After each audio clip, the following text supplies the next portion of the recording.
passe une manifestation un petit peu particulière là derrière nous. Est-ce que vous pouvez nous expliquer ce qui se passe aujourd'hui ici? Alors aujourd'hui, on organise donc une manche du circuit national de qualificatif pour les championnats de France en catégorie senior homme. Donc on accueille environ presque 300 tireurs aujourd'hui sur Châlons. Alors l'escrime, on sait ce que c'est. On a vu en plus des épreuves aux Jeux Olympiques dans un cadre particulièrement magnifique. Il y a un grand nombre de participants derrière nous qui viennent de France, on l'a compris, mais pas seulement, hein. C'est ça, on a une majorité de Français parce que c'est donc une compétition qualificative pour les championnats de France, mais on a aussi énormément d'étrangers. Donc on a une belle délégation belge qui nous a rendu visite aujourd'hui. On a donc un Italien et d'autres étrangers qui sont venus participer à la compétition pour s'entraîner, expérimenter, voir le niveau français. On est une nation référence en termes d'escrime dans le monde. On est une nation référence, alors ça c'est important de le lire. Il y a beaucoup de licenciés en France sur l'escrime. Alors je pense que cette année, avec l'effet JO et les bons résultats qu'on a eus, on devrait atteindre les 50 000 licenciés. Donc on est malgré tout une petite fédération, mais on a vraiment un beau développement là suite à Paris 2024 et on a des clubs qui sont relativement pleins, donc ça fait plaisir. Il y a des retombées, hein. On s'aperçoit qu'effectivement quand il y a la Coupe du Monde, quand on est champion, quand il y a des grandes épreuves comme ça qui marquent, ou au moment de Roland-Garros, on a un regain d'inscription sur différentes disciplines. Les grandes qualités requises pour être un bon épéiste, c'est comme ça qu'on dit? Tout à fait, c'est comme ça qu'on dit.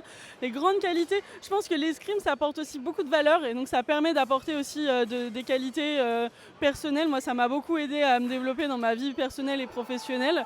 Les grandes qualités, je dirais qu'il faut être précis et avoir une rapidité d'analyse, une rapidité d'exécution, qu'il faut être capable de réfléchir sur le moment de tiens, je vais faire telle action, je vais aller toucher mon adversaire au pied et avoir la rapidité d'y réfléchir, d'y penser et de la mettre en œuvre. Donc c'est beaucoup et savoir s'adapter.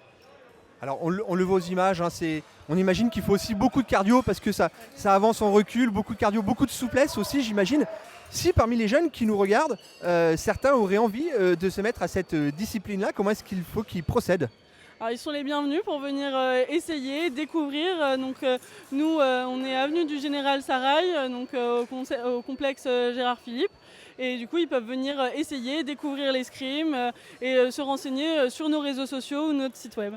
Un âge particulier à partir duquel on peut commencer cette discipline? Alors nous on a du baby escrime, mais pour ce qui est vraiment de l'initiation et pour les débutants qui permet aux enfants d'acquérir plus de mobilité et de coordination. Après on essaye de dire pour commencer vraiment à proprement parler l'escrime avec des vraies épées en métal à partir de 6 ans pour essayer d'avoir déjà une bonne latéralisation. Allez, on va terminer sur les âges aussi des participants, hein. Vous nous avez dit qu'ici c'était essentiellement des seniors. Donc senior, rappelez-nous la tranche d'âge, mais il peut y avoir quelques exceptions, hein, si j'ai bien compris. C'est ça, donc là principalement c'est une compétition senior, donc la majorité des participants ont entre 20 et 40 ans. Et du coup on a quelques exceptions, on a des vétérans, donc qui est la catégorie supérieure, donc au-dessus de 40 ans, qui ont la possibilité de se sous-classer et de participer à cette compétition. On a les moins de 20 ans qui ont la possibilité, eux, de se surclasser et de participer à cette compétition.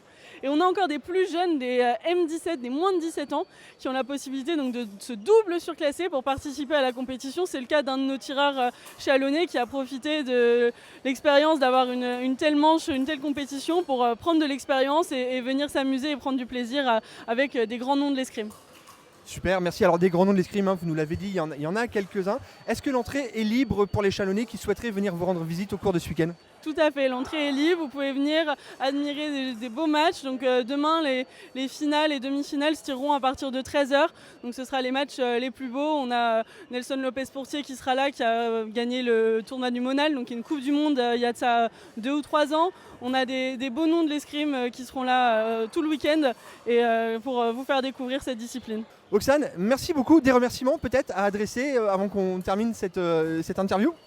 Merci à la fédération de nous avoir fait confiance parce que ça fait plusieurs années qu'on organise cette manche et que tout se passe bien. Ils nous font tellement confiance qu'on en réorganise une en avril, cette fois avec les hommes et les dames. Donc ce sera vraiment de l'élite par équipe. Et merci à tous nos bénévoles qui ont été là et qui sont là solides tous les week-ends pour nous aider à organiser ces manifestations. C'est vraiment des manifestations qui nécessitent beaucoup de personnes et on leur est vraiment reconnaissant. Sans eux, ce ne serait pas possible.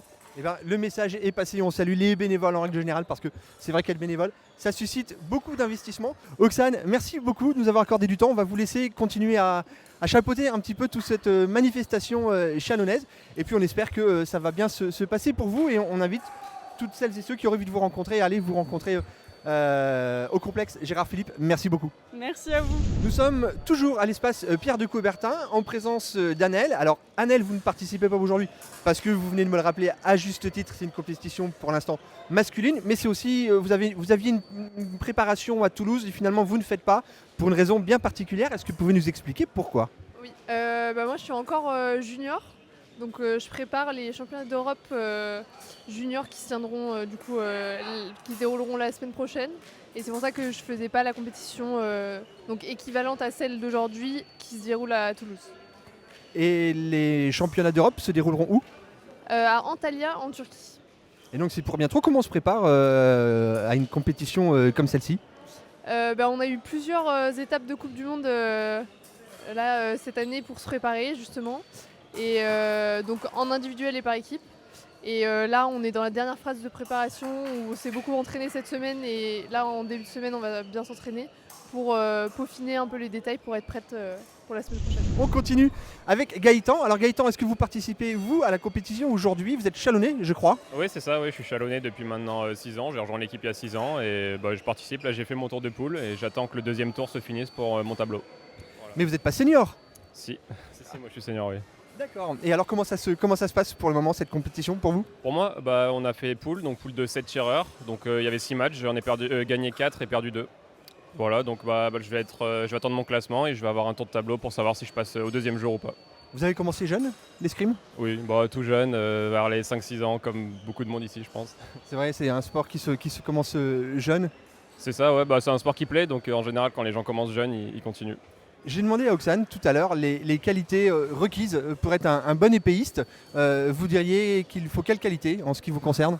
Je pense que c'est un des sports les plus complets où il y a besoin d'être bon un peu dans tous les domaines, que ce soit mental, physique, stratégique. Il y a vraiment tous les domaines qui rentrent en compte. On peut être le meilleur dans un domaine si les autres domaines ne suivent pas.